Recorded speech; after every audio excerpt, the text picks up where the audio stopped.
Hello everyone, welcome to Tara IAS. Think IAS, think Tara. And I welcome you all to the Hindu analysis for 8th of February 2025. So let's have a clear analysis of all the important articles with respect to UPSC from today's Hindu newspaper. So let's start the video. And అంతకన్నా ముందు వీడియోని మొత్తం చూడండి, నచ్చిన తర్వాత మొత్తం చూసిన తర్వాత నచ్చినట్టయితే లైక్ చేయడం మర్చిపోద్దు. And also please subscribe to our channel. Okay, with this note, let's start the video. So the printable PDF కావాలి అని అనుకుంటే so the link is in the pinned comment. అక్కడ క్లిక్ చేసినట్టయితే you'll get access of PDF through our Telegram channel. Okay, so there are almost 14 articles that we're going to discuss as part of today's video. ఒకటి వచ్చేసి technology and education యొక్క linkage గురించి చూస్తాము. And India's role in the global AI conversations గురించి శశి థరూర్ గారు ఒక news article రాయడం జరిగింది. So will look at that particular news. And దీంతో పాటు the third news is all about inflation and RBI slashes rate. So MPC committee recommendations గురించి, Dead Sea turtles గురించి, olive ridley turtles గురించి, and tropics exercise గురించి చూస్తాం. Bio manufacturing facilities గురించి చూస్తాం. Okay, Donald Trump ICC మీద వేసిన sanctions గురించి చూస్తాం. And also US coercion as Panama quits BRI, దీనికి చైనా ఈస్ క్లాషింగ్, సో దాని గురించి చూస్తాం.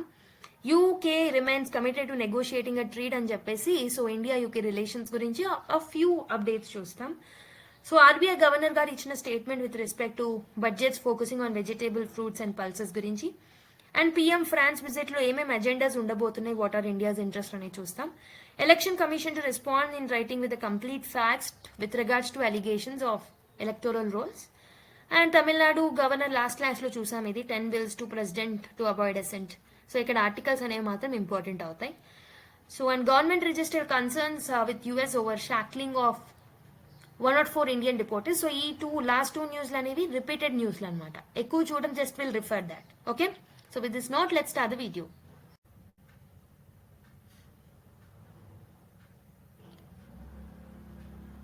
So let's look at the first article, technology and the challenge of equitable education అని చెప్పేసి ఎడ్యుకేషన్ రిలేటెడ్ ఒక ఆర్టికల్ రావడం జరిగింది.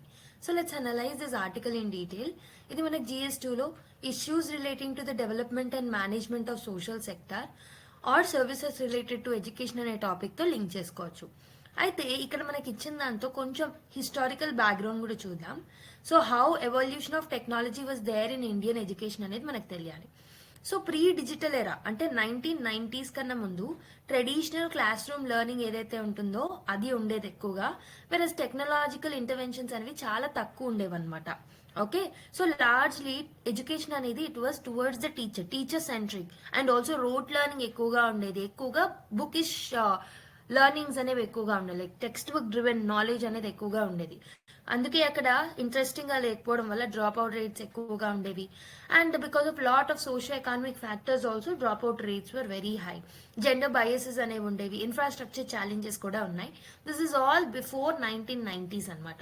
But when the internet revolution started from 1990s to 2000, early digital initiatives అనేవి start అయ్యాయి అనమాట, like computer aided learning. Okay, in urban schools లో computer aided learning అనేది స్టార్ట్ అయింది అనమాట.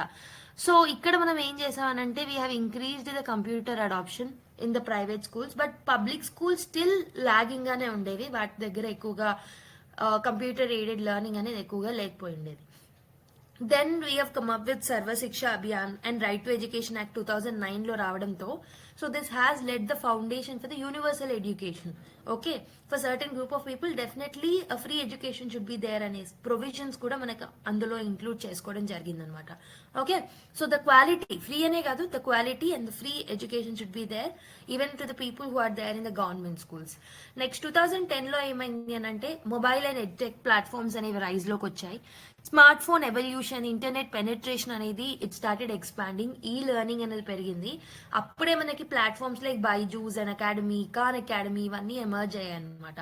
ఓకే, గవర్నమెంట్ ఆల్సో ఇనిషియేటివ్స్ ని తీసుకొచ్చింది, స్వయం, దీక్ష, నేషనల్ డిజిటల్ లైబ్రరీ ఇవన్నీ ఆ టైంలోనే లాంచ్ అయ్యాయి, ఆ టైంలో ఇంటర్నెట్ రెవల్యూషన్ అనేది అయినప్పుడు.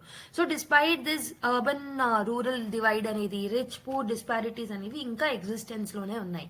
ఓకే, సో డిజిటల్ డివైడ్ అనేది చూస్తూనే ఉన్నాం ఆ టైంలో కూడా.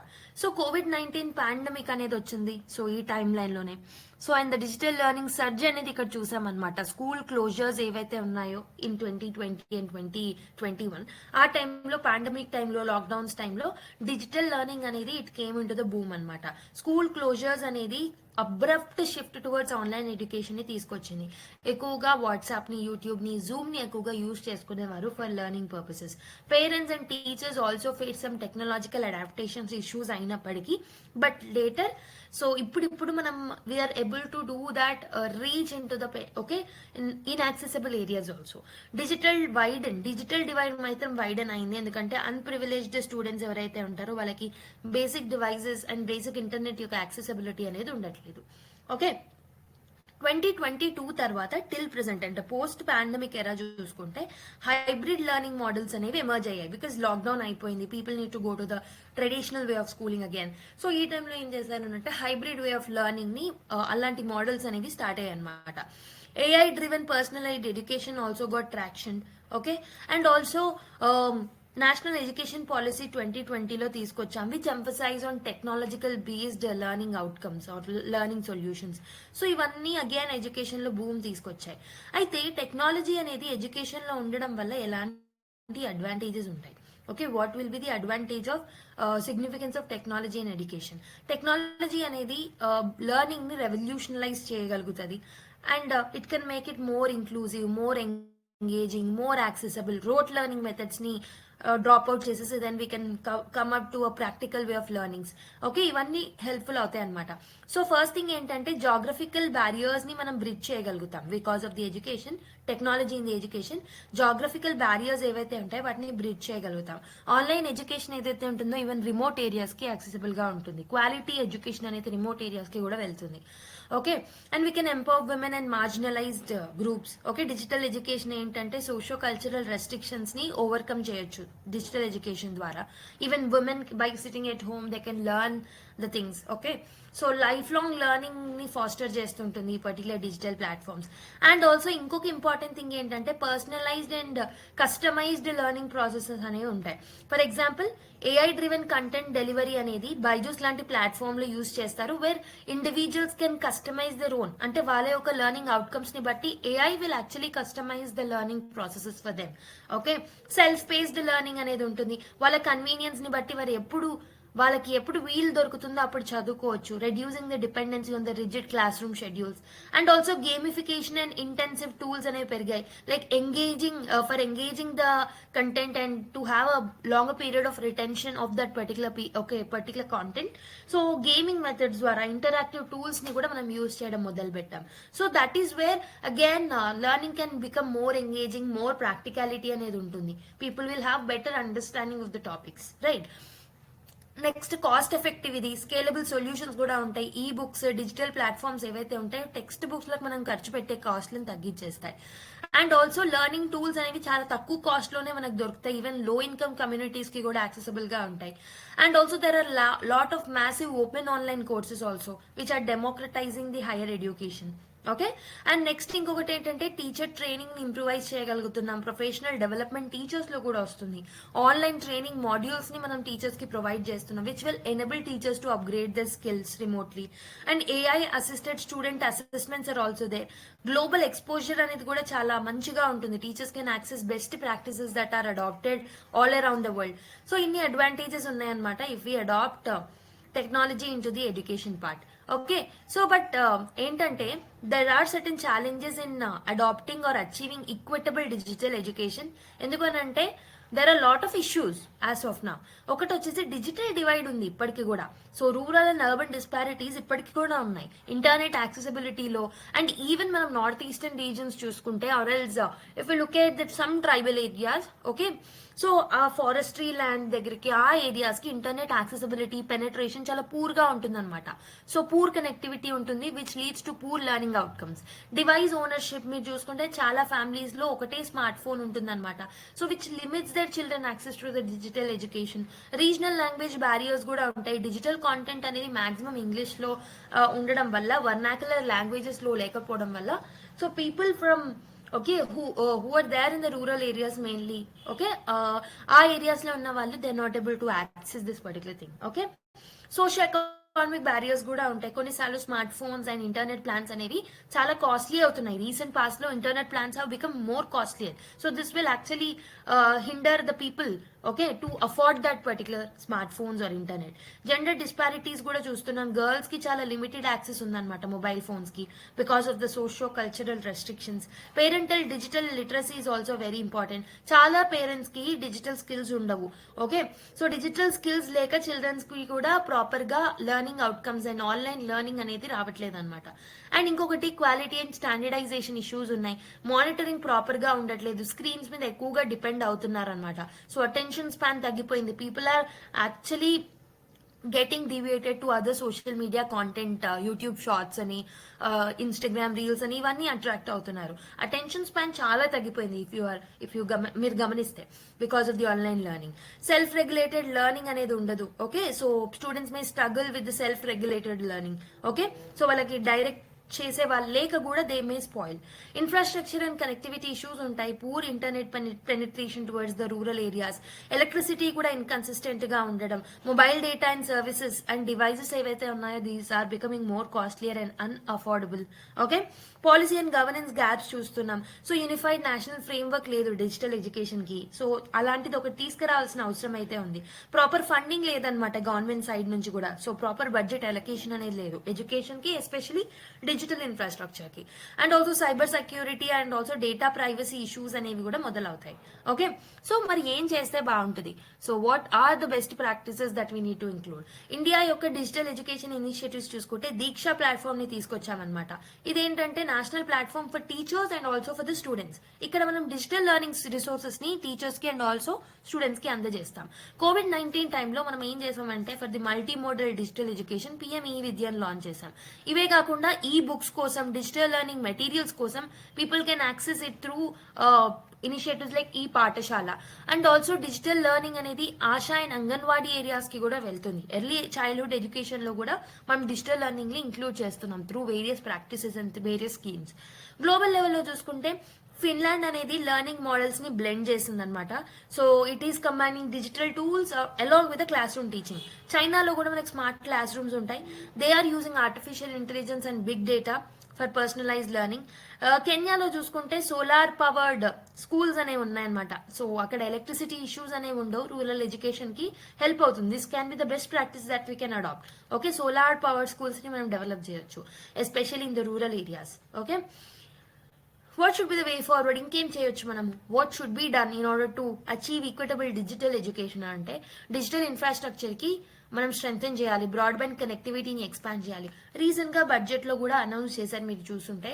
So establishing community digital learning hubs. Okay, uninterrupted electricity supply. దీనికోసం మనం కెన్యా మోడల్ ని అడాప్ట్ చేసుకోవచ్చు.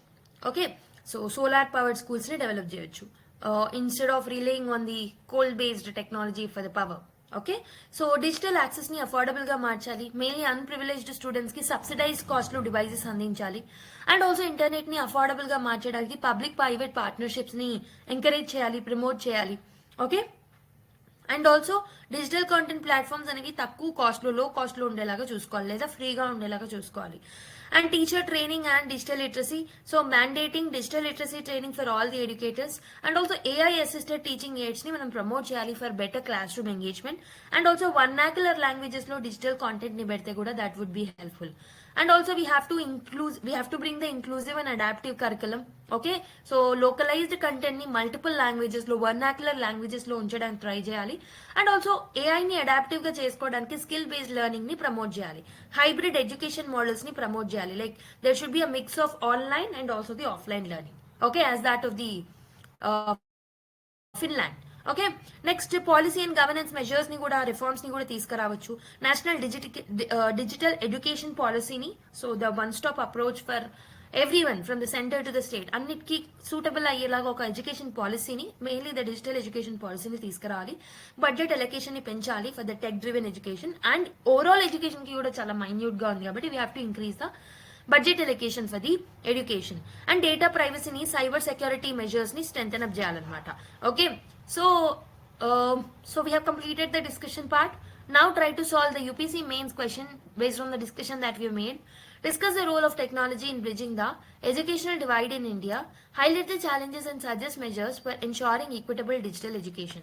So మీరు రీసెంట్గా బడ్జెట్లో అనౌన్స్ చేసిన సర్టన్ స్కీమ్స్ తోటి ఏఐ పవర్డ్ ఎడ్యుకేషన్, ఏఐని ఎడ్యుకేషన్లో ఎన్కల్కేట్ చేయడానికి గవర్నమెంట్ తీసుకొచ్చిన ఇన్వెస్ట్మెంట్ ఎంత ఉంది అదంతా మీరు ఇంట్రడక్షన్లో కాంటెక్చువల్ బేస్డ్గా ఇంట్రడ్యూస్ చేయొచ్చు. In the recent budget the finance minister of India has announced certain allocation for the okay, so for the certain allocation for the artificial intelligence to be inculcated in the education. In this note, let's analyze the role of technology in bridging the digital divide. Okay, this helps in bridging the digital divide and చెప్పేసి body part లో role of technology in bridging the digital divide and చెప్పేసి you can write certain points that I have discussed in class, and then you have to write ఒక 3-4 points అవి రాసిన తర్వాత then you can go to the challenges part. ఏమేం challenges ఉన్నాయి still because of digital education. Okay, accessibility issues ఉన్నాయి, affordability issues ఉన్నాయి, infrastructure gaps ఉన్నాయి, budget allocation బాగుండట్లేదు. సో ఇవన్నీ రాస్తారు. Then you have to write the measures. Budget allocation బాగా చేయాలి, government need to come up with more measures. Okay, ఒక overall పాలసీని తీసుకురావాలి for digital education. And so government need to invest in the infrastructure, digital infrastructure, and also అఫోర్డబుల్గా ఉంచడానికి mainly for the marginalized sections వాళ్ళకి subsidized devices ని అందించాలి. And also most of the websites ని ఫ్రీగా యాక్సెసిబుల్ గా ఉంచాలి లేదా లెసర్ కాస్ట్ లో ఉంచాలన్నమాట. సో ఇలాంటి స్టెప్స్ తీసుకోవాలి. సో అలాంటివి. Okay, so this is about this particular question and this article. So I hope you have understood. Try to attempt this particular question. Next question లోకి next article లోకి వెళ్ళిపోతాం.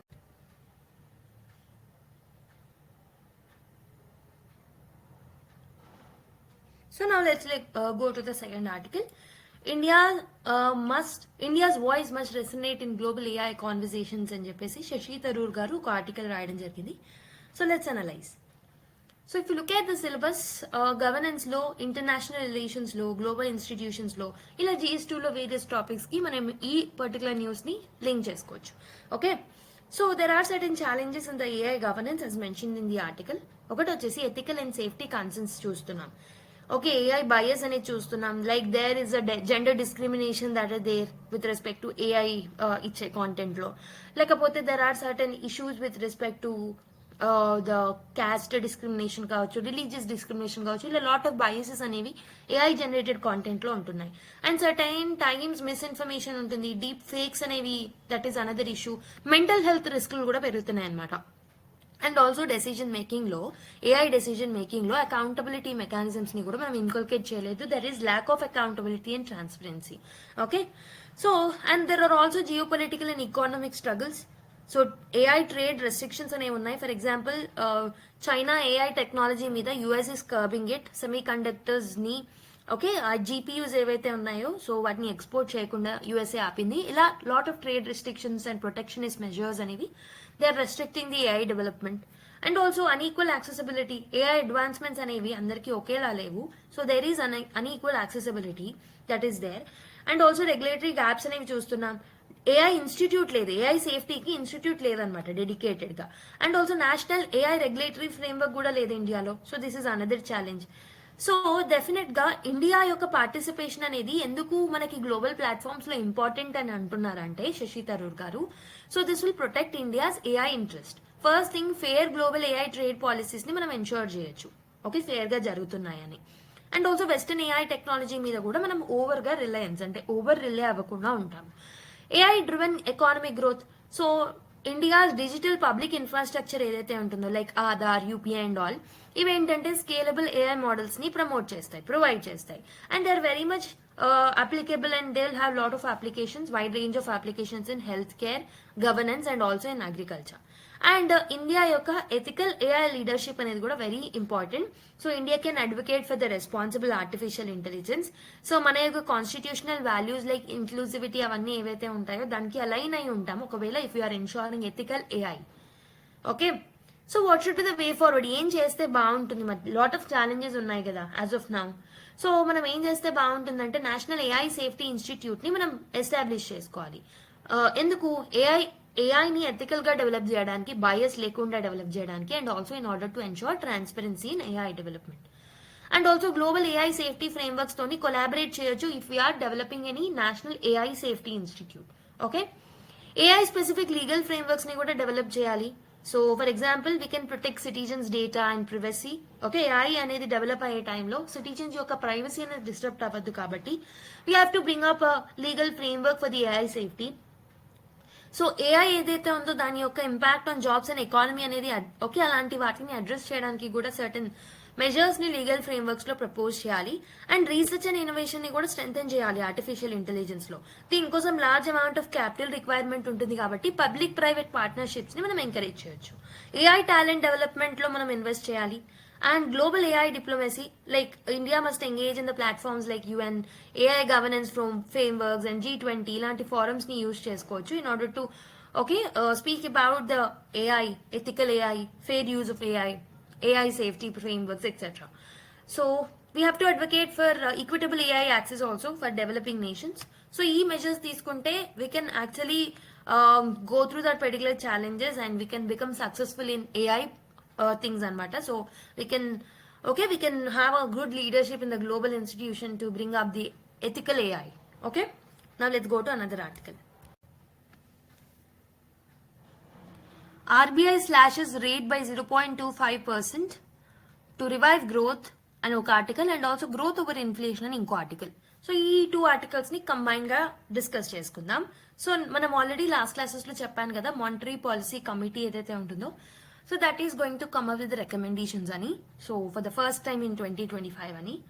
So ఏ context లో ఈ particular MPC recommendations వస్తాయనేది కూడా నేను explain చేశాను. Like rupee depreciation చూస్తున్నాం, global లెవెల్లో ఎకానమిక్ అన్సర్టెనిటీ చూస్తున్నాం, ప్రొటెక్షనిస్ట్ మెజర్స్ చూస్తున్నాం, అమెరికా ఫస్ట్ పాలసీ చూస్తున్నాం, అండ్ ట్రేడ్ వార్స్ చూస్తున్నాం, టారిఫ్ వార్స్ చూస్తున్నాం ఈ కాంటెక్స్ట్ లో. అండ్ ఆల్సో రీసెంట్ గా ఆర్బీఐ గవర్నర్ చేంజ్ అవ్వడం, అండ్ మిగతా ఏవైతే ఉన్నాయో లైక్ మిగతా వేకెన్సీస్ ఏవైతే ఆర్బీఐలో ఉన్నాయో వాటి వల్ల ఎలాంటి డెసిజన్స్ తీసుకోబోతున్నారు, ఎలాంటి తీసుకుంటే బాగుంటుంది అని లాస్ట్ క్లాసెస్ లో చూసాం. So today we have come up with the recommendations. So let's see that. GS3 లో Indian economy, monetary policy, inflation, economic growth, RBI role ఏదైతే ఉంటుందో వీటితో మనం లింక్ చేసుకోవచ్చు. So what are the key themes that are highlighted in the article అంటే growth versus inflation dilemma. So RBI యొక్క rate cut prioritizes the economic growth అనమాట. So ఎందుకు rate cut చేయడం జరిగింది అని అంటే, రేట్ అనేది కట్ అయినప్పుడు, ఇంట్రెస్ట్ రేట్ అనేది తగ్గినప్పుడు people will borrow more. Okay, people will borrow more అయినప్పుడు వాళ్ళ కన్సంప్షన్ ఎక్స్పెండిచర్ పెరుగుతుంది. Definitely it will lead to more investment. This will lead to economic growth. Okay, so which is deviating from the previous inflation centric stance. So the budget's tax relief and stimulus measures complement this monetary easing, aiming to revive consumption and private investment and also consumption ni revive cheyadaniki ee step తీసుకున్నారు అన్నమాట. So if you look at the inflation outlook and the risk, MPC ఏంటంటే inflation అనేది decline అయ్యే chances ఉంటాయి to 4.2% in 2025 to 2026 అని చెప్పేసి okay అనుకోవడం జరిగింది, ప్రిడిక్ట్ చేయడం జరిగింది అనమాట. So making room for the tax cuts. However రిస్క్లు ఇంకా ఉన్నాయి. We are seeing food inflation, external trade pressures చూస్తున్నాం, కరెన్సీ ఫ్లక్చువేషన్స్ అనేవి కూడా చూస్తున్నాం. సో ఇవన్నీ ఇష్యూస్ ఇంకా ఉన్నాయి. So what is the this particular move అనేది ఎలా హౌస్ హోల్డ్స్ అండ్ బిజినెస్ మీద ఇంపాక్ట్ ఉంటుంది అని అంటే, ఇంట్రెస్ట్ రేట్స్ అనేవి తగ్గినప్పుడు so will make home and car loans cheaper. Definite గా లోన్స్ అనేవి చీపర్ అవుతాయి. దీనివల్ల హౌస్ హోల్డ్ డిమాండ్ పెరుగుతుంది. People will likely to purchase the things more. దానివల్ల ఓకే ఎక్కువ డిమాండ్ ఉండడం వల్ల ఎస్పెషలీ ఎంఎస్ఎంఈస్ అండ్ బిజినెసెస్ ఏవైతే ఉన్నాయో will benefit from lower borrowing cost. Potentially దీనివల్ల ప్రైవేట్ ఇన్వెస్ట్మెంట్ అనేది పెరుగుతుంది. ప్రైవేట్ ఇన్వెస్ట్మెంట్ పెరిగితే జీడిపి పెరుగుతుంది, గ్రోత్ అనేది పెరుగుతుంది అనమాట. Okay, next monetary fiscal coordination. The timing of the rate cut aligns with the union budgets expansionary stand. So దీన్ని మనం ఎక్స్పాన్షనరీ మానిటరీ పాలసీ అంటూ ఉంటాం కదా రేట్ కట్ చేసినప్పుడు. వెరాజ్ రిజిడిటీ అనేది ఉన్నప్పుడు విల్ కాల్డ్ యాజ్ కాంట్రాక్షనరీ స్టాండ్స్ అని. RBI appears to be responding to the government's call for synchronized fiscal monetary policy to spur growth, and challenges and uncertainties still unnai. So we are seeing global headwinds ante global level lo economic pressures ni చూస్తున్నాం, geopolitical risk లని ఇంకా చూస్తున్నాం మనము, trade restrictions, financial market volatility ఇవన్నీ మనకి risk ని post చేసే అవకాశాలు అయితే ఉన్నాయి. But there are some liquidity concerns also that have emerged. Okay, so RBI ఏంటంటే ఫ్రెష్ ఇనిషియేటివ్స్ తో ముందుకు వస్తుంది in order to do the adequate market liquidity. So ఎందుకంటే ఈ లిక్విడిటీ కన్సర్న్స్ ని కూడా అడ్రస్ చేయడానికి. సో బట్ ఏం చేస్తే బాగుంటుంది? సో ఏంటంటే బేసిక్ గా first let's see certain implications of this particular move. Credit availability అనేది ఇంప్రూవ్ అవుతుంది. This will boost spending and also the investment. Rupee volatility and import cost fluctuations అనేవి proper గా monitor చేయాల్సిన అవసరం అయితే ఉంటుంది అనమాట. లాంగ్ టర్మ్ కన్సిడరేషన్స్ చూసుకుంటే ఈ గ్రోత్ అనేది, so first strategy depends on inflation staying under control. Inflation అనేది కంట్రోల్లోకి రావాలి, అప్పుడే మనం గ్రోత్ ని రిజిస్టర్ చేయగలుగుతాము. RBI may need flexibility in adjusting rates further. ఇంకా అడ్జస్ట్ చేయాలి. సో క్రమక్రమాన ఎకానమీలో ఇంప్రూవ్మెంట్ అనేది జరుగుతున్న కొద్దీ రేట్స్ ని అడ్జస్ట్ చేసుకుంటూ వెళ్ళాలన్నమాట, based on the real time economic conditions. Future policy adjustments ఏం చేస్తే బాగుంటుంది? So MPC's review schedule may need adjustment to better incorporate the latest inflation data. Latest inflation డేటాని ఇన్కార్పొరేట్ చేసి it need to give the recommendations further. So continued monitoring of global trends is essential to prevent external shocks. Continuous గా మనం బయట జరుగుతున్న ఏవైతే global market లో జరుగుతున్న instances ఏవైతే ఉన్నాయో ప్రాపర్ మానిటరింగ్ అండ్ సర్విలెన్స్ చేసి, so based on that we need to modify or amend the policies that are required, okay, in order to have a lesser impact of that particular moves in the global way on India. Okay, so this is about these two articles. Now let's go to another article. So let's look at another article. A surge of Dead Sea turtles in the sand ani. ఇది GS3 environmental conservation, biodiversity, marine ecosystems, pollution, wildlife protection ఈ topics లో మనకి important అవుతుంది. So అసలు ఎందుకు న్యూస్కి వచ్చింది అని అంటే, the recent mass mortality of olive ridley turtles along the Chennai and Changalpattu coast has raised serious concerns about environment. The number of dead turtles found since January 2025 is 3 times the usual count during the nesting season. Alarming conservationists about trawl fishing and bycatch deaths. అంటే ఏమైంది అని అంటే, ఈ పర్టికులర్ ఏరియాస్లో so olive ridley turtles యొక్క mortality rate ఏదైతే ఉంటుందో నార్మల్గా ఉండే నెస్టింగ్ సీజన్లో ఉండాల్సిన కౌంట్ కన్నా 3 times ఎక్కువ ఉందంట Jan 2025లో. సో దిస్ ఇస్ బికాస్, ఎందుకు అవుతుంది అని అంటే, it might be because of the trawl fishing. Okay, bycatch deaths ఏవైతే ఉంటాయో, సో ఫిషింగ్ మెథడ్స్ అనేవి సస్టైనబుల్ గా లేకపోవడం అనేది వన్ రీజన్ అయి ఉండొచ్చు. అండ్ ఆల్సో ఫిషింగ్ గేర్స్ ని అన్రెగ్యులేటెడ్ గా యూజ్ చేస్తున్నారు. And because of certain marine pollution and habitat destructions వల్ల ఇది అయ్యుండొచ్చు అని చెప్పేసి కన్జర్వేషనిస్ట్ అంటున్నారు అనమాట. So this crisis highlights the impact of human activities వల్ల మెరీన్ బయోడైవర్సిటీ మీద ఎలాంటి ఇంపాక్ట్ ఉంటుంది అనే దానికి so this is one of the case studies అని చెప్పొచ్చు. కాబట్టి we need to come up with conservation measures. So what are the causes behind this mass turtle deaths అంటే, ఒకటి వచ్చేసి ఫిషింగ్ రిలేటెడ్ థ్రెడ్స్ అయి ఉండొచ్చు. సో బాటమ్ ట్రాలింగ్ ఏదైతే ఉంటుందో, సో ఇక్కడ బాటమ్ ట్రాలింగ్ మెథడ్స్ లో ఏం చేస్తారంటే, నెట్స్ ని సో కింద సో ఓషన్ బెడ్ నుంచి తీసుకెళ్తారనమాట. అప్పుడు ఏమవుతుంది, కింద ఉన్న బయోడైవర్సిటీకి థ్రెట్ అనేది కలుగుతుంది. So these trap and kill turtles by drowning them. Turtle excluder devices are not used properly. Turtle excluder devices helps turtle escape fishing nets, but compliance is weak. So వీటిని proper గా comply అవ్వడంలో proper monitoring అనేది ఉండట్లేదు. So but వీటిని use చేసే the turtles can escape అనమాట easily.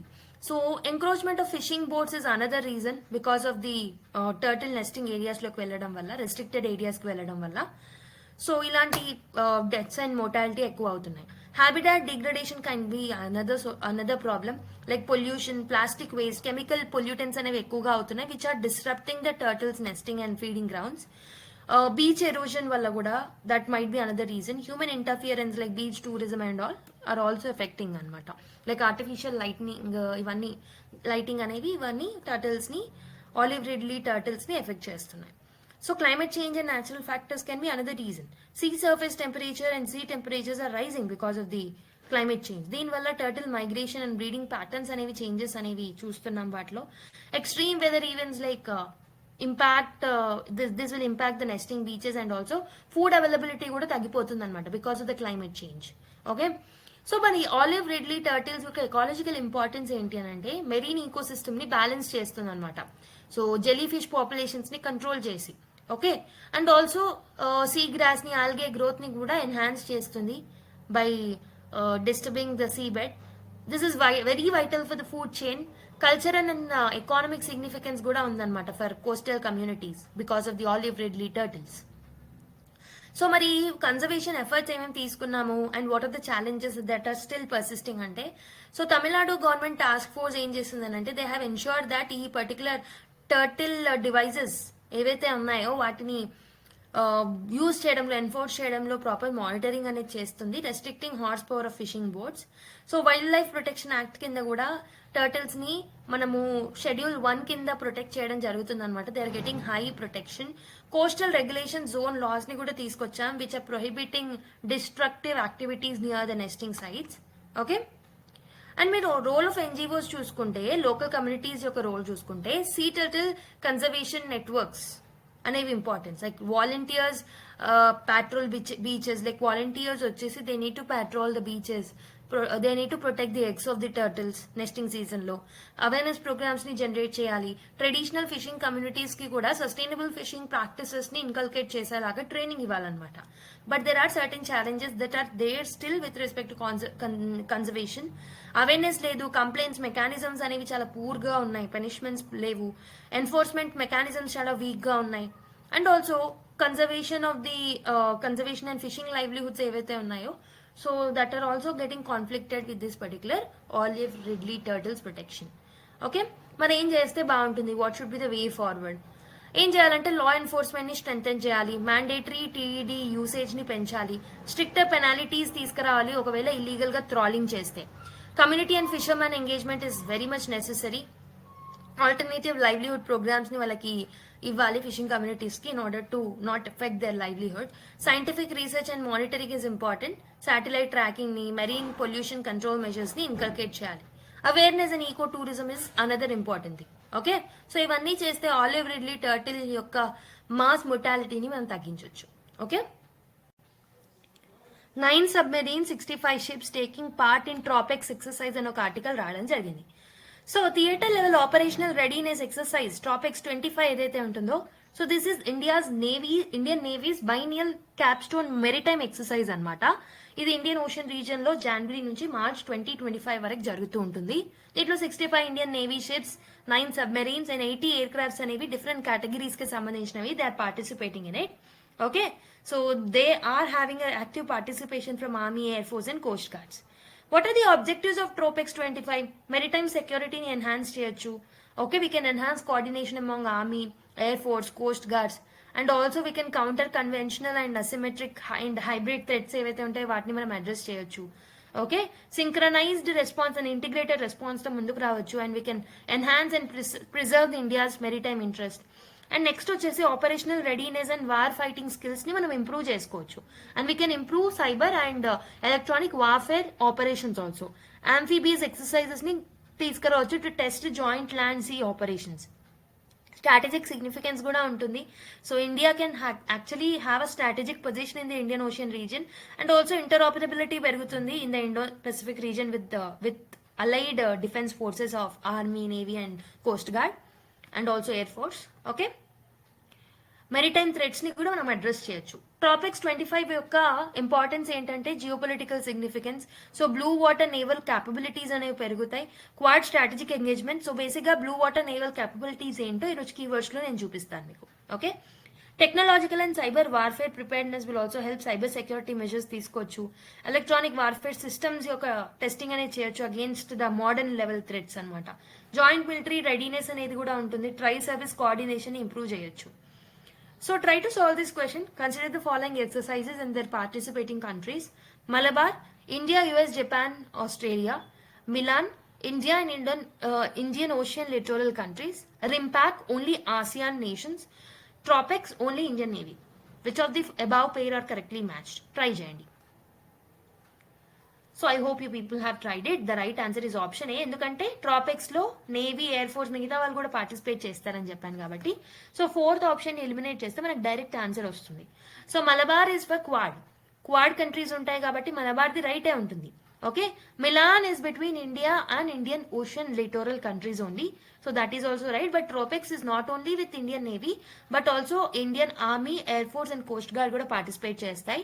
రింపాక్ ఏదైతే ఉంటుందో, so this is not limited to ASEAN nations, it's the world's largest maritime exercise అనమాట రింపాక్ అనేది. కాబట్టి థర్డ్ స్టేట్మెంట్ కూడా incorrect. So with this answer A, that is 1 and 2 only is the right answer. Okay, now let's go to another news. So let us look at another news.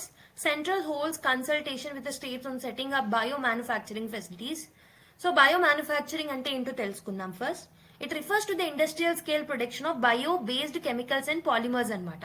ఇవే కాకుండా functional food, smart proteins, enzymes ఇవన్నిటిని కూడా bio manufacturing అనే అంటాం. So it is bio based polymers అనమాట.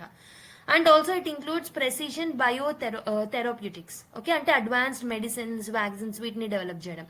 దీంతో పాటు climate resilient agriculture practices ని డెవలప్ చేయడం. ఓకే, సో ఇవేంటంటే ఇవన్నీ మనకి హెల్త్ కేర్లో, అగ్రికల్చర్లో, ఇండస్ట్రియల్ ప్రాసెసింగ్లో, ఎన్వైరన్మెంటల్ సస్టైనబిలిటీలో కూడా హెల్ప్ఫుల్ అవుతాయి. ఓకే, దీన్ని మనం బయో మ్యానుఫ్యాక్చరింగ్ అని అంటాం. So what are the key highlights of this particular consultation? ఎందుకు centre want to develop biomanufacturing centers in the state? Why it want to consult the state అంటే states present their efforts in developing biotechnology industries, but there are certain challenges in the states. ఒకటి వచ్చేసి policy frameworks proper గా లేవు, దానివల్ల బయోటెక్నాలజీలో investments వాళ్ళకి బాగా రావట్లేదు. And also states దగ్గర proper financial and technical support లేదు. కాబట్టి సెంటర్ తో కన్సల్టేషన్ అండ్ కోఆర్డినేషన్ అనేది important to attract the private sector participation అనమాట. యూనియన్ గవర్నమెంట్ ఏం రోడ్ మ్యాప్ తో వచ్చింది అని అంటే it is establishing central centric bio E3 cells and also state level action plans ని ఫార్ములేట్ చేస్తుంది. ఇవే కాకుండా బయో AI హబ్స్ ని, బయోటెక్ ఫౌండరీస్ ని, మ్యానుఫ్యాక్చరింగ్ క్లస్టర్స్ ని కూడా డెవలప్ చేస్తుంది అనమాట. Okay, so what is the significance of bio manufacturing in India? మరి అసలు ఏంటి దీని యొక్క సిగ్నిఫికెన్స్ ఏంటి? ఒకటి, ఎకానమిక్ గ్రోత్ కి హెల్ప్ అవుతుంది అండ్ ఎంప్లాయ్మెంట్ ఆపర్చునిటీస్ బూస్ట్ అవుతాయి. హై స్కిల్డ్ జాబ్స్ అనేవి బయోటెక్నాలజీలో ఎవరైతే హై స్కిల్డ్ ఉన్నారో దిల్ గెట్ జాబ్స్. ఇంపోర్ట్ డిపెండెన్సీని తగ్గించవచ్చు with respect to vaccines, biosimilars, వీటిలో సెల్ఫ్ సఫిషియన్సీ అనేది మనం అచీవ్ చేసుకోవచ్చు అనమాట. బయో బేస్డ్ ఆల్టర్నేటివ్స్ అనేవి this can be an alternative to fossil fuel derived chemicals. So environmental impact కూడా నెగటివ్ గా అంటే నెగటివ్ ఉన్న ఇంపాక్ట్ ని పాజిటివ్ చేయొచ్చు. సస్టైనబుల్ బయో బేస్డ్ మ్యానుఫ్యాక్చరింగ్ ద్వారా కార్బన్ ఫుట్ ప్రింట్ ని తగ్గించవచ్చు, క్లైమేట్ రెసిలియంట్ అగ్రికల్చర్ ని ప్రమోట్ చేయొచ్చు, గ్లోబల్ కాంపిటేటివ్నెస్ ని కూడా స్ట్రెంథెన్ చేయొచ్చు అనమాట. So India can become a hub of global biotechnology like the US and European Union, and also we can strengthen India's position in the bioeconomy. Okay, so that was about the first article in this particular slide. So next article entante ICC condemns sanctions by Donald Trump, pledges to continue its work. Trump sanctions ICC for illegitimate props అని చెప్పేసి రెండు articles రావడం జరిగింది. Let's analyse both of this articles. So ICC ఏం చేసిందంటే arrest warrants ని issue చేయడం జరిగింది for Israeli prime minister Benjamin Netanyahu and Israeli defence minister Yoav Gallant for alleged war crimes in Gaza. గాజాలో జరిగిన వార్ క్రైమ్స్ కి వాళ్ళకి arrest warrants ఇవ్వడం జరిగిందనమాట. So it also investigated US troops for war crimes in Afghanistan. So దీనికి response గా Trump ICC officials మీద sanctions ని ఇంపోజ్ చేయడం జరిగింది. వాళ్ళ ట్రావెల్ ని బ్యాన్ చేయడం జరిగింది, వాళ్ళ అసెట్స్ ని ఫ్రీజ్ చేయడం జరిగింది అనమాట. Okay, for the different people who are assisting the court. అయితే what are the global level reactions to the Trump sanctions on ICC అని అంటే, so this vote to continue its mission of global justice renouncing the sanctions ఏవైతే ఉన్నాయో. So this shows ICC యొక్క power అనేది తగ్గిపోతుంది అని. EU ఏం చెప్తుంది అని అంటే, European council president Antonio Costa condemned the US move, stating international లాకి ఉన్న క్రెడిబిలిటీ అనేది అండర్మైన్ అవుతుంది because of this move that was made by Donald Trump అని. United Nations is regretting over these sanctions. Okay, so they were asking Trump to reverse the decision. Israeli was also supporting the sanctions అన్నమాట. మిగతా వాళ్ళందరూ oppose చేస్తున్నారు as it is Israel stand కాబట్టి, Israel కి కూడా నష్టం జరుగుతుంది కాబట్టి they have supported the ICC's okay officials యొక్క sanctions మీద USA కి సపోర్ట్ చేయడం జరిగింది. There are some geopolitical and legal implications because of this move. ICC అనేది ఒక కీ ఇన్స్టిట్యూషన్స్ ఏంటంటే ఇండివిజువల్స్ ని వార్ క్రైమ్స్ లో అకౌంటబుల్ గా, జీనోసైడ్స్ లో అకౌంటబుల్ గా అండ్ క్రైమ్స్ అగేన్స్ట్ హ్యుమానిటీ జరగకుండా చూస్తుంది అనమాట. అయితే ఐసీసీని ట్రంప్ టార్గెట్ చేయడం అనేది, so this will avoid the scrutiny on the powerful nations. Okay, definitely రేపు యుఎస్ఏ తప్పు చేసినప్పుడు దాని మీద స్క్రూటినీ తప్పించుకోవడానికి ఇలాంటి శాంక్షన్స్ ని వేయడం జరుగుతుంది అనమాట. అండ్ ఐసీసీలో యుఎస్ఏ అండ్ ఇజ్రాయెల్ అనేవి మెంబర్స్ కావు. Yet court అనేది it will have a jurisdiction over the war crimes committed in member states like Afghanistan. So ICC లో mandate ఎలా ఉంటుంది అని అంటే, so even if it is not a member, so Afghanistan member కాబట్టి ఆఫ్ఘనిస్తాన్ కి against గా పాల్గొన్న స్టేట్స్ అనేవి మెంబర్ గా లేకపోయినా వాళ్ళ మీద జ్యూరిస్డిక్షన్ అనేది ఐసీసీకి ఉంటుందన్నమాట. So what will be the impact of it on global governance? దీనివల్ల ఇంటర్నేషనల్ నార్మ్స్ అనేవి వీకెన్ అవుతాయి. Okay, so this will discourage the international cooperation in holding the war criminals accountable. Selective justice concerns అనేవి ఎదురవుతాయి. So Israel and యుఎస్ఏని మనం exam చేస్తే definitely this will be a selective justice. Okay, there will be a growing divide between the western Alice.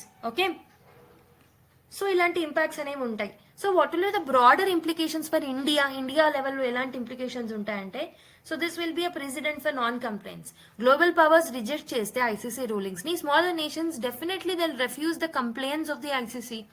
దీనివల్ల politicisation అయ్యే chances ఉంటాయి. ICC అనేది it can become a tool for political conflicts. Credibility అనేది తగ్గిపోతుంది. So next one, China lashes out at US coercion as Panama quits BRI. So China ఏం చేస్తుందంటే Friday రోజు it has lashed out that US అనేది coerce చేస్తుంది పనామాని. Okay, so Panama has decline to renew a key infrastructure agreement అని చెప్పేసి, that is BRI belt and road initiative ని quit చేయడం జరిగింది because of the coercion from the US side అని చెప్పేసి ఆ స్టేట్మెంట్ ని లాష్ అవుట్ చేయడం జరిగింది అనమాట. సో అసలు పనామా ఎందుకు క్విట్ అయింది BRI నుంచి? సో యుఎస్ఏ పనామాని వార్న్ చేసింది అనమాట about Chinese influence of the Panama canal మీద చైనీస్ ఇన్ఫ్లుయెన్స్ అనేది ఎక్కువ అవుతుందని వార్న్ చేయడం జరిగింది. So this will strengthen up the ties with the US for trade and security and also Jio political competition ని avoid చేయడానికి. Like US want to reduce China's economic control on Latin America. So అందుకే coerce చేయడం జరిగింది పనామాని, because of which it was quitting that particular move, taking that particular move. Okay, so దీనివల్ల geopolitical implications ఏముంటాయి? China US rivalry intensify అవుతుంది. Okay, China is criticising US coercion కాబట్టి definitely both the countries మధ్యలో ఉన్న clash ఇంకా intensify అవుతుంది. BRI's global setback, Panama's withdrawal signals growing skepticism about the initiative, and also this will impact the global trade also. So US influence ki మారిపోతుంది కాబట్టి Panama, this will reshape the shipping routes and also the supply chains. Okay, so India మీద ఏం impact ఉంటుంది అని అంటే, this will validate the India's position to BRI. Okay, it will strengthen the India's stance on debt trap diplomacy concerns. Trade opportunities పెరుగుతాయి అన్నమాట. So we can deepen our ties with the Latin America because China's influence తగ్గిపోతుంది కాబట్టి. Indo Pacific స్ట్రాటజీని మనము actually align చేసుకోవచ్చు ఈ particular move తో. Okay, so now let's go to another article. UK remains committed to negotiating a trade deal with India. Downing street అని చెప్పేసి ఒక article రావడం జరిగింది. So let's analyse.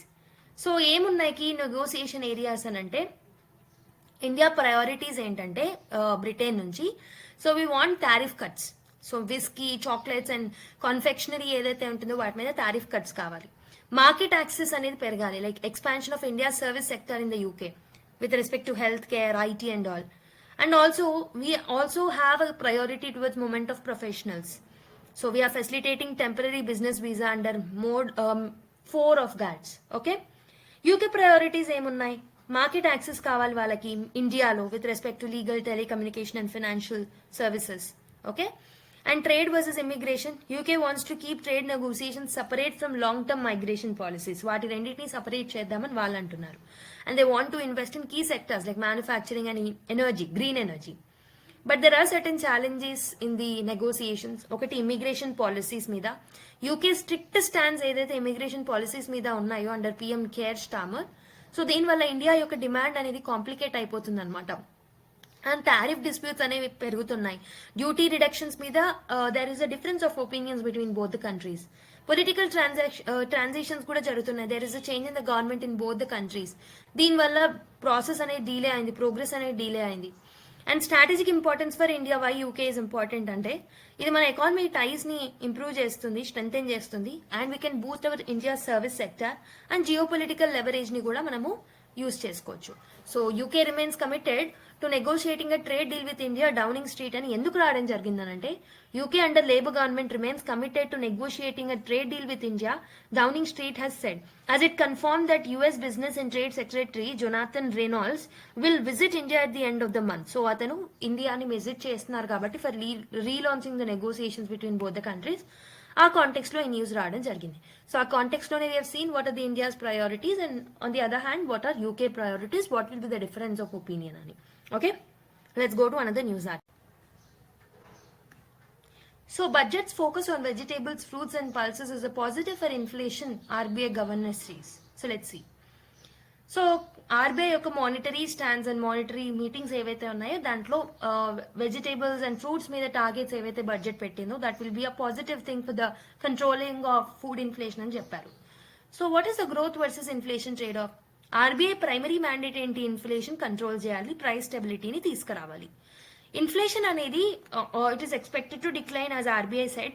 RBI now has room to support economic growth. Definitely inflation కంట్రోల్లో ఉన్నప్పుడు economic growth మీద focus చేయొచ్చు. Monetary policy committee has adopted a neutral stance balancing inflation risk and also growth opportunities. And ఇంకొకటి ఏంటి, one concern was before them was rupee depreciation and exchange rate concerns అనేవి ఉన్నాయి కదా. Rupee అనేది started declining, per dollar rate of rupees getting decreased. మనకు తెలిసిందే, RBI economic projections ద్వారా కూడా మనకు తెలిసిందే. So a depreciated rupee increases the inflationary pressures again. So imported goods మీద ఇన్ఫ్లేషన్ ఎక్కువగా పెరుగుతుంది అండ్ ఎక్స్చేంజ్ రేట్ వాలటైలిటీ అనేది ఎక్కువగా ఉంటుంది in the long term. So it's not a day to day issue, but long term లో definitely exchange rate volatility అనేది ఉంటుంది. Global uncertainties అనేవి కూడా చూస్తాం because of the strong dollar. Okay, so what is the budget role in the inflation control as said by him అంటే government is focusing on agriculture, mainly vegetable, fruits, pulses మీద ఎక్కువగా focus చేస్తున్నాం and also cotton మీద కూడా ఎక్కువ focus చేస్తున్నాం. But ఇక్కడ main గా మనం ఫ్రూట్స్, వెజిటేబుల్స్, పల్సెస్ అండ్ మిగతా ఏవైతే ఉన్నాయో, ఫుడ్ క్రాప్స్ ఏవైతే ఉన్నాయో వీటి మీద కాన్సన్ట్రేట్ చేయడం వల్ల we can stabilise the food prices అనమాట. ఫుడ్ ఇన్ఫ్లేషన్ ని తగ్గించవచ్చు, which is a major problem as of now. Vegetable and fruits అనేవి 6% అండ్ 2.9% రెస్పెక్టివ్ గా కాంట్రిబ్యూట్ చేస్తాయి అనమాట to the CPI, consumer price index కి.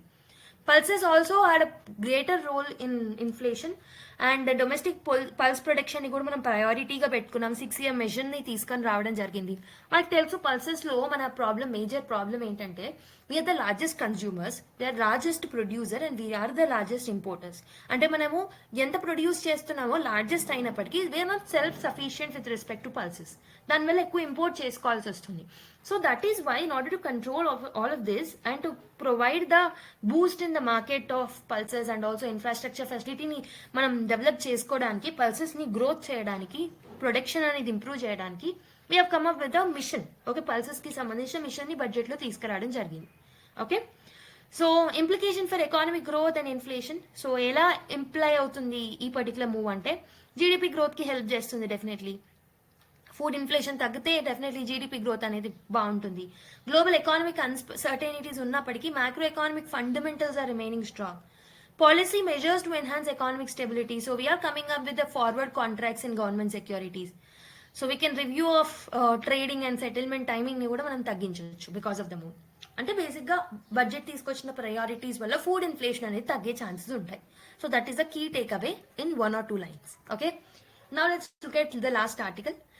Not the last one, but the big articles lo this is one of the last అని చెప్పొచ్చు. Okay, so there are two to three small articles also. Let's deal about this now. Major announcements to be made during PM's France visit. India and France are set to make a superior and a major announcements in the areas of defense, small modular reactors and aircraft maintenance lo, repair lo and overload lo మనం major investments అనేవి చేయబోతున్నాం. And also adopt France India road map of artificial intelligence during PM Narendra Modi's 3-day visit to the France. So he's going to visit the France అనమాట. So ఆ context లో news article రావడం జరిగింది. So prime minister Narendra Modi is going to visit the France is expected to bring major announcements. ఒకటి వచ్చేసి defence cooperation లో, like Rafale M fighters ని purchase చేయడంలో, సబ్మెరీన్స్ లో, ఎయిర్ క్రాఫ్ట్, ఓకే, ఎంఆర్ఓలో, ఆర్టిఫిషియల్ ఇంటెలిజెన్స్ లో we are going to come up with a road map.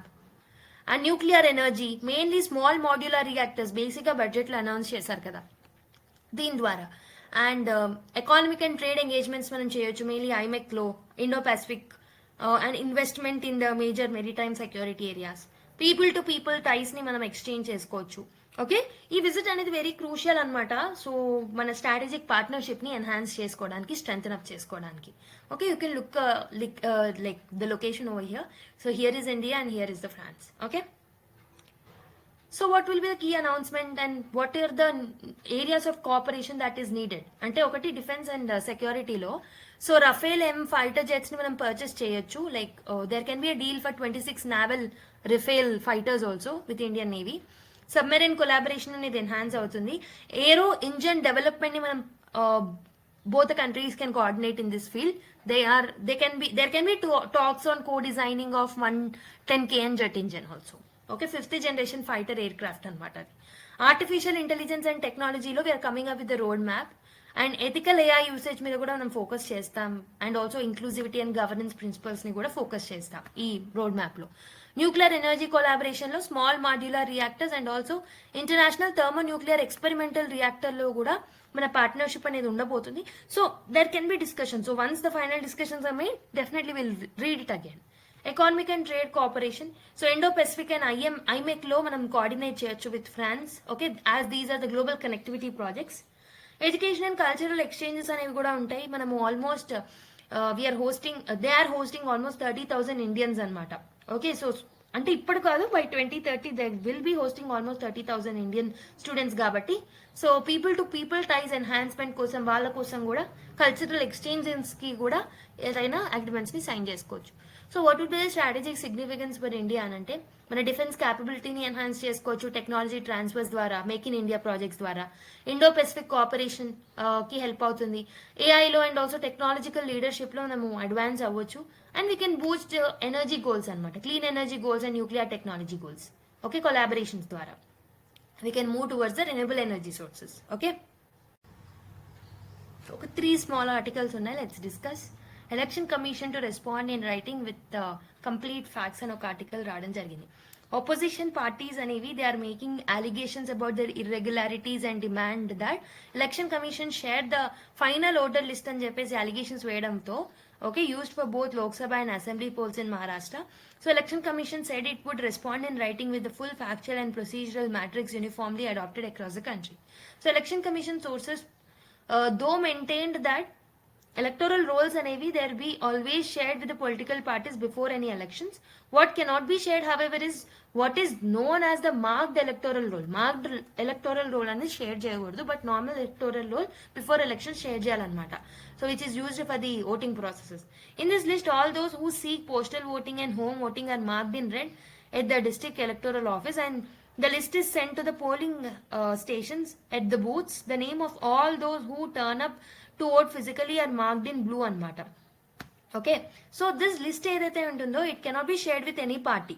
As per rule number 93 ఏదైతే ఉంటుందో ఈ particular marked electoral voting or electoral roll ఏదైతే ఉంటుందో ఇది ఏ పార్టీ కూడా షేర్ చేయకూడదు according to election rules 1962 under rule 93.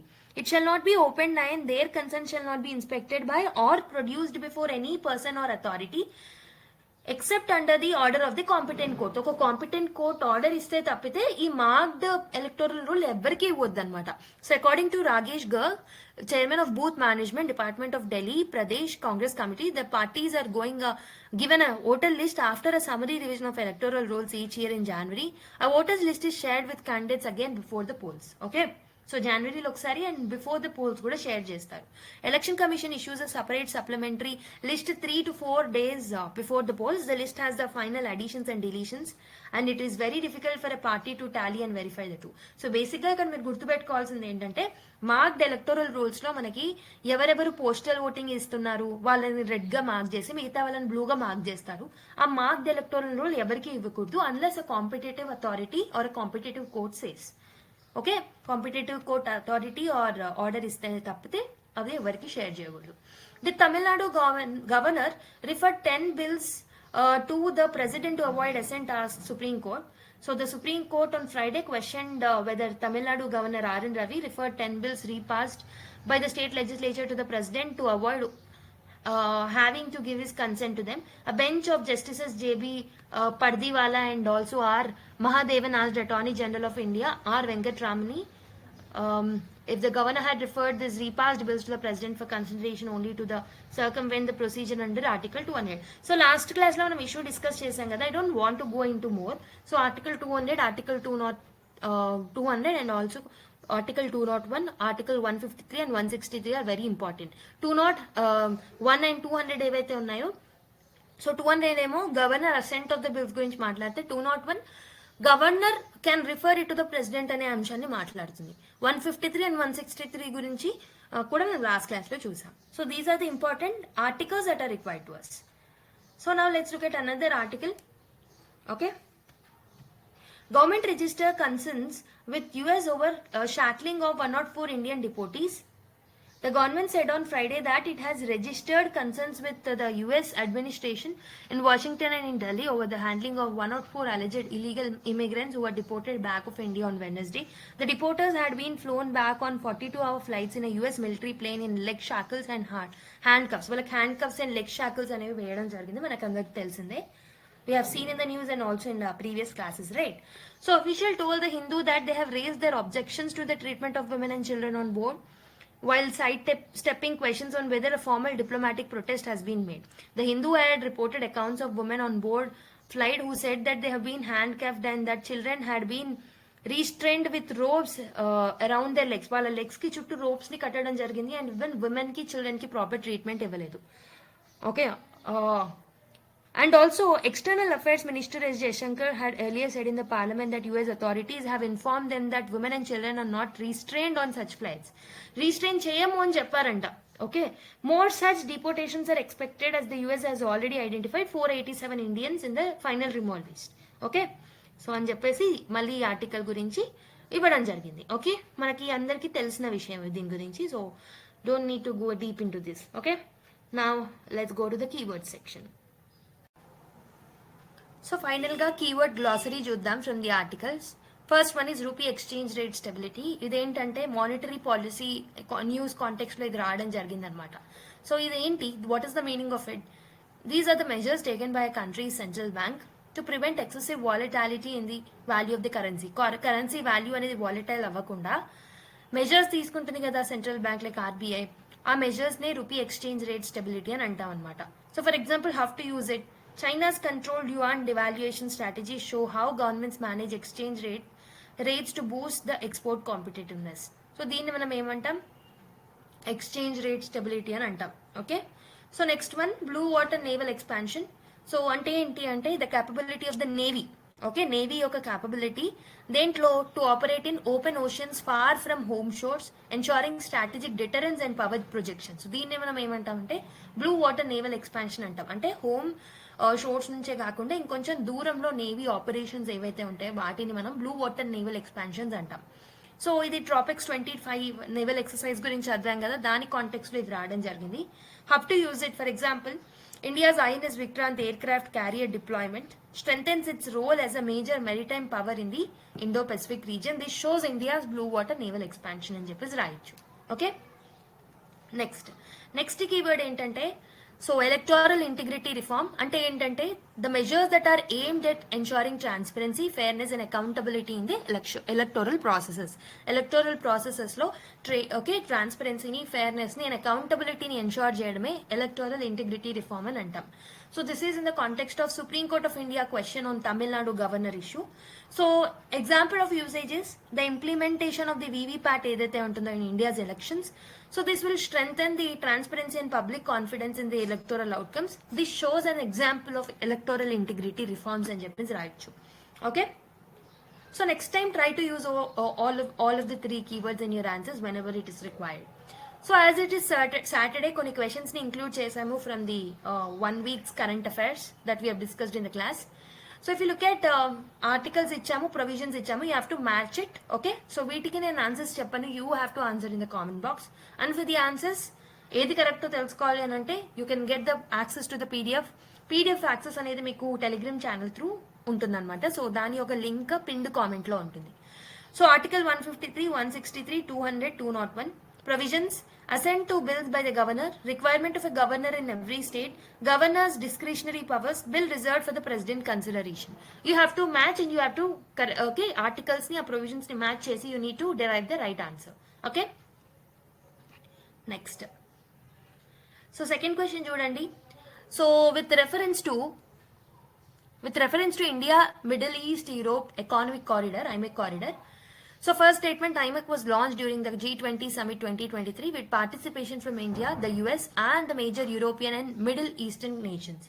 One of the primary objectives of IMEC is to provide a strategic alternative to BRI by improving connectivity and trade routes. Third statement, the corridor completely bypasses Israel to avoid geopolitical disruptions arising from the Israel-Palestine conflict. Greece has been identified as a potential European gateway for the IMEC project. due to his Piraeus part strategic location. So which of these statements are right? 1, 2, 3, 1, 2, 4, 1, 2, 3, 2, 3, 4 and 1 and 3. So ఈ 4 options లో ఏది right answer అనుకుంటున్నారో comment చేయండి. Okay, so next question. Which of the following best describes the fiscal compression as mentioned in the context of India's taxation policy? Fiscal compression ante ento comment cheyali. So option A, the process of increasing government expenditure to stimulate economic growth. Option B, a situation where governments reduce spending due to the declining revenues or fiscal consolidation measures. Option C, a monetary policy tool used by central banks to control inflation. Option D, a trade policy adopted by nations to impose high tariff on imports. Okay. So question number 4. Consider the following statements regarding the India's ethanol blending policy. India aims to achieve 20% ethanol blending in petrol by 2025 to reduce the crude oil imports. Statement 2. The primary sources of ethanol production in India include sugarcane, maize and FCI rice. Option statement C or 3. Ethanol blending helps reduce carbon emissions and enhance energy security. Which of these statements are correct? 1 and 2 only, 2 and 3 only, 1 and 3 only, 1, 2 and 3. Try cheyandi. Okay? Try and comment the answer. I'm expecting that you people will answer the questions. Now let's look at the final question. Okay? Which one of the following initiatives was launched to facilitate... One second. Yeah. Which of the following initiatives was launched to facilitate easy credit access to MSMEs? Stand Up India Scheme, Mudra Yojana, PM Gati Shakti, Ayushman Bharat Digital Mission. So try answering this question also.